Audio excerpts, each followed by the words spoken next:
चतुष्कोणमण्डलं कृतवां तदुपरि नैवेद्यपात्रं निधायो गायत्री मन्त्रेण पात्रान् प्रोक्षयेतु धेनवाः अमृते कृत्यो व्रतं द्वा सत्येन परिसिञ्चामि नैवेद्यं निवेदयामि ॐ प्राणाय स्वाहा ॐ अपानाय स्वाहा ॐ व्यानाय स्वाहा ॐ उदानाय स्वाहा ॐ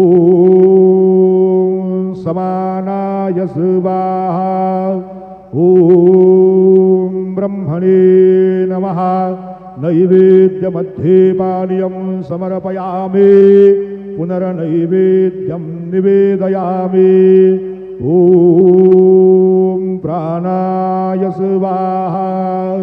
ॐ अपानाय स्वाहा ॐ व्यानाय स्वाहा ॐ उदानाय स्वाहा ॐ समानाय स्वाहा ॐ ब्रह्मणे नमः नैवेद्यं समर्पयामि हस्तप्रक्षालनं समर्पयामि